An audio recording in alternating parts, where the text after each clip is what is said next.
शुक्लां ब्रह्मविचारसारपरमामाद्यां जगद्व्यापिनीं वीणापुस्तकधारिणीमभयदां जाड्यान्धकारापहां हस्ते स्फाटिकमालिकां विदधतीं पद्मासने संस्थितां वन्दे तां परमेश्वरीं भगवतीं बुद्धिप्रदां शारदां శ్రీ మహాగణాధిపతయే నమః శ్రీ మహాసరస్వత్యై నమః శ్రీ గురుభ్యో నమః 2026వ సంవత్సరం ఏప్రిల్ మాసంలో గ్రహస్థితి ఎలా ఉంది అనే విషయాన్ని మనం చూసినట్టయితే ఈ ఏప్రిల్ మాసంలో సూర్యుడు 11వ తారీఖు వరకు మీనరాశిలో సంచరిస్తున్నాడు. తదనంతరం మేషరాశిలోకి ప్రవేశిస్తున్నాడు. కుజుడు 2వ తారీఖు వరకు కుంభరాశిలో సంచరిస్తూ 2వ తారీఖు నుండి మాసాంతం వరకు కూడాను మీనరాశిలో సంచరిస్తున్నాడు. ఇక బుధుడు 11వ తారీఖు వరకు కుంభరాశిలో సంచరిస్తూ 10వ తారీఖు తర్వాత మీనంలోకి ప్రవేశిస్తున్నాడు. గురువు మిథున రాశిలో సంచరిస్తున్నాడు. శుక్రుడు 19వ తారీఖు వరకు మేషరాశిలో సంచరిస్తూ 19 నుండి మాసాంతం వరకు కూడాను వృషభ రాశిలో సంచరిస్తున్నాడు. శనీశ్వరుడు మీనరాశిలో సంచరిస్తున్నాడు. రాహువు కుంభరాశిలో సంచరిస్తున్నాడు. కేతువు సింహరాశిలో సంచరిస్తున్నారు. ఈ విధంగా ఏప్రిల్ మాసంలో గ్రహస్థితి ఉంది. ఈ గ్రహస్థితి ఆధారంగా 12 రాసుల వారికి ఎలాంటి ఫలితాలు, గోచార ఫలితాలు ఎలా ఉన్నాయి అనే విషయాన్ని మనం తెలుసుకుందాం. 2026వ సంవత్సరము ఏప్రిల్ మాసంలో వృశ్చిక రాశిలో జన్మించినటువంటి స్త్రీలకు గోచార ఫలితాలు ఎలా ఉన్నాయో తెలుసుకుందాం. ఈ ఏప్రిల్ మాసంలో స్త్రీల విషయం ఆలోచించినట్టయితే వృశ్చిక రాశి అధిపతి అంగారకుడు. అంగారకుడు గోచార రీత్యా అర్ధాష్టమ స్థానంలో, పంచమ స్థానంలో సంచరిస్తున్నాడు.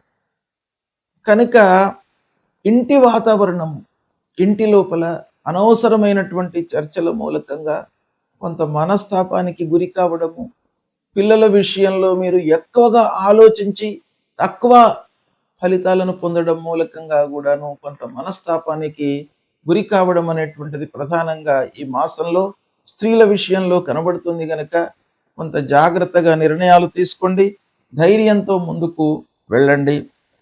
ఓవరాల్గా కుటుంబంలో మట్టుకు మీకు గౌరవం లభిస్తుంది, మీ మాట చెల్లుబాటు అవుతుంది. ఇకపోతే భర్తతో మీకు బాంధవ్యము, ఆనుకూలత అన్నీ కూడాను సవ్యంగానే కనబడుతున్నాయి. ఈ మాసంలో ఆర్థికంగా మీకు ఇబ్బంది ఏమీ లేదు. చేతిలో డబ్బు ఉంటుంది, సమయానికి అందుతుంది కూడాను డబ్బు. స్నేహితుల విషయంలో కొంత జాగ్రత్తగా ఉండండి. ఉద్యోగం చేస్తున్నటువంటి మహిళలకు తాత్కాలికంగా ఈ మాసం బాగా కలిసి వస్తుంది. ప్రధానంగా 14వ తారీఖు తర్వాత మీరు ఆఫీసులో మీకు మంచి పనులు జరుగుతాయి, మీ పనులు గుర్తిస్తారు నలుగురు. ఇకపోతే వ్యాపారంలో ఉన్నటువంటి మహిళల విషయం ఆలోచించినట్టయితే కూడాను ఈ మాసం బాగానే ఉంది. విద్యార్థులకు అంటే విద్యార్థినులకు ఈ మాసం అనుకూలంగా ఉంది. మంచి అవకాశాలు వస్తాయి, గౌరవ మర్యాదలు లభిస్తాయి, శుభకార్యాలకు హాజరవుతారు, శుభకార్యాలు చేస్తారు. ఓవరాల్గా చూసినట్టయితే వృశ్చిక రాశి వారికి ఈ మాసంలో స్త్రీలకు ప్రత్యేకంగా మిశ్రమ ఫలితాలు ఉన్నాయి. మనస్తాపానికి గురి కాకుండా, అధైర్యానికి గురి కాకుండా ఆత్మవిశ్వాసంతో మీరు ముందుకు వెళ్ళాలి. పిల్లల యొక్క చదువు, వివాహాది శుభకార్యాల విషయమై మీరు మనస్సు నిలపండి. సంతృప్తికరమైనటువంటి ఫలితాలు ఈ మాసంలో మీరు పొందుతారు. గ్రహస్థితి ప్రతికూలంగా ఉన్నప్పుడు మనము చేయవలసినటువంటి కర్తవ్యాలు ప్రముఖంగా శాస్త్రంలో చెప్పబడి ఉన్నాయి. వాటిని మనము పాటించినట్టయితే ఆ గ్రహాల యొక్క అనుకూలత, అనుగ్రహము లభిస్తుంది. మరి ఏం చేయాలి మనము అని అంటే, ముఖ్యంగా ఆరోగ్యపరమైనటువంటి విషయాలపై సూర్యుడి యొక్క సంచారం ప్రభావాన్ని చూపిస్తుంది. కనుక ఆరోగ్యము కొంత ఇబ్బందికరంగా ఉన్నప్పుడు, అనవసరమైనటువంటి ఆలోచనలతో మనము సతమతమవుతున్నప్పుడు సూర్యనారాయణుణ్ణి మనము పూజించడము చాలా ముఖ్యం. అంటే సూర్యుడు నమస్కార ప్రియుడు. కనుక మనం చేయవలసింది ఏంటంటే ప్రతినిత్యం కూడాను ఉదయాన్నే స్నానం చేసి కొద్దిగా ఎండలోకి వచ్చి సూర్యుడికి 12 వారము అనంటే 12 సార్లు మీరు సూర్యుడికి నమస్కారం చేసుకోండి. సూర్యుడికి నమస్కారం చేస్తూ భూమికి కూడాను నమస్కారం చేయండి. తద్వారా సూర్యనారాయణుడి యొక్క అనుగ్రహము లభిస్తుంది. అప్పుడు మీకు ఆరోగ్య సమస్యలు లేకుండా చూస్తాడు, మిమ్మల్ని కాపాడుతాడు. ఆదిత్య హృదయము పారాయణం చేసుకోండి. ఆదిత్య హృదయం మూలకంగా మీకు శారీరక ఇబ్బందులు లేకుండా మిమ్మల్ని ఆ సూర్యుడు కాపాడుతాడు. మూలమంత్రాన్ని జపించండి. జపా కుసుమ సంకాశం కాశ్యపేయం మహద్యుతిం తమోరిం సర్వపాపఘ్నం ప్రణతోస్మి దివాకరం అనేటువంటి మూలమంత్రాన్ని ప్రతినిత్యం కూడాను చదువుకోండి. ఇక అంగారకుడు, కుజుడు కూడాను ప్రధానమైనటువంటి గ్రహము. తొందరగా మనను రియాక్ట్ చేసేటువంటి గ్రహం. అనవసరమైనటువంటి విషయాల లోపల కూడాను మనను ఇన్వాల్వ్ చేసి ఆ పనులలో మనను నిమగ్నమయ్యి అనవసరమైనటువంటి ఇబ్బందులను మనకు కలిగించేటువంటి గ్రహము కుజుడు.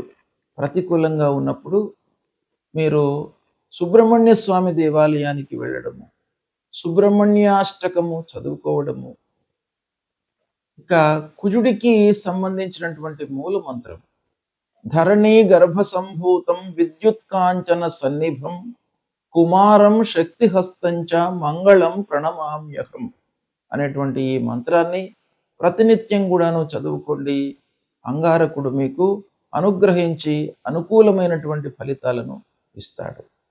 ఇక బుధుడు వ్యాపారము, మన బుద్ధి, ఆలోచన, సరి అయినటువంటి నిర్ణయాలు తీసుకోవడం పైన బుధుడి యొక్క అనుకూలత చాలా అవసరం.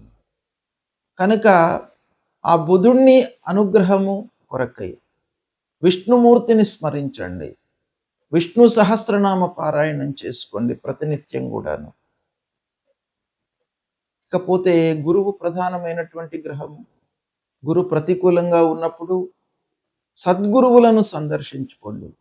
దక్షిణామూర్తి స్తోత్ర పారాయణాన్ని చేయండి. దత్తాత్రేయ స్వామి దేవాలయానికి వెళ్ళండి. దేవానాంచ ఋషీణాంచ గురుం కాంచన సన్నిభం వందనీయం త్రిలోకానాం తం నమామి బృహస్పతిం అనేటువంటి మూల మంత్రాన్ని ప్రతినిత్యం కూడాను చదువుకోండి. ఆ గురువు యొక్క అనుగ్రహము మీకు లభిస్తుంది. అదేవిధంగా శుక్రుడు మనకు అన్ని విధాలుగా సంతోషాన్ని కలిగించేటువంటి గ్రహం. కాబట్టి ఆ శుక్రుడి యొక్క అనుగ్రహం కొరకు మీరు ఏం చేయాలి? మహాలక్ష్మి అష్టకాన్ని ప్రతినిత్యం కూడాను చదువుకోండి. తద్వారా శుక్రుడి యొక్క అనుగ్రహం లభిస్తుంది. శని ప్రతికూలంగా ఉన్నప్పుడు హనుమాన్ చాలీసా పారాయణం చేసుకోండి. ఆంజనేయ స్వామి దేవాలయానికి వెళ్ళండి. నీలాంజన సమాభాసం రవిపుత్రం యమాగ్రజం ఛాయా మార్తాండ సంభూతం తం నమామి శనేశ్వరం అనేటువంటి మూలమంత్రాన్ని చదువుకోండి. రాహు ప్రతికూలంగా ఉన్నప్పుడు అమ్మవారి దేవాలయానికి వెళ్ళండి. రాహు మూలకంగా మనకు ఎన్నో ఇబ్బందులు, భయము, ఆందోళన ఇలాంటివన్నీ కూడాను కలిగే అవకాశాలు ఉంటాయి. ఛాయాగ్రహము మనిషి కంటే కూడాను ఛాయ అనేటువంటిదే చాలా మనకు ప్రధానంగా మనను ఇబ్బంది పెట్టేటువంటి గ్రహము. కనుక అమ్మవారిని దర్శించుకోండి. అర్ధకాయం మహావీర్యం చంద్రాదిత్య విమర్దనం సింహికా గర్భ సంభూతం తం రాహుం ప్రణమామ్యహం అనేటువంటి మంత్రాన్ని ప్రతినిత్యం చదువుకోండి. ఇక కేతువు మీకు ప్రతి విషయం లోపల కూడాను ఒక విరక్తి భావనను కలిగించేటువంటి గ్రహము.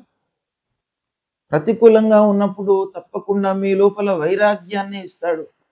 అంటే ఆ పని పైన మీకు అశ్రద్ధను కలిగిస్తాడు. శ్రద్ధ అనేటువంటిదే చాలా ముఖ్యమైనటువంటిది. ఇంట్రెస్ట్ ఇంట్రెస్ట్ ఉంటే మనకు మార్గాలు ఉంటాయి. కాబట్టి ఆ కేతువును మీరు అనుకూలం చేసుకోవడానికై గణపతిని స్మరించండి. గణపతి దేవాలయానికి వెళ్ళండి.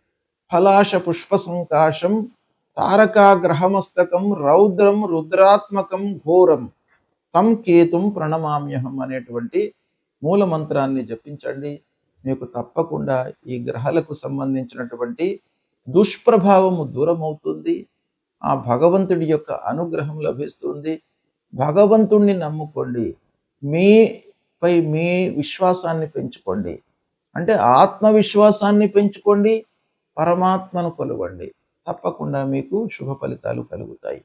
శుభం.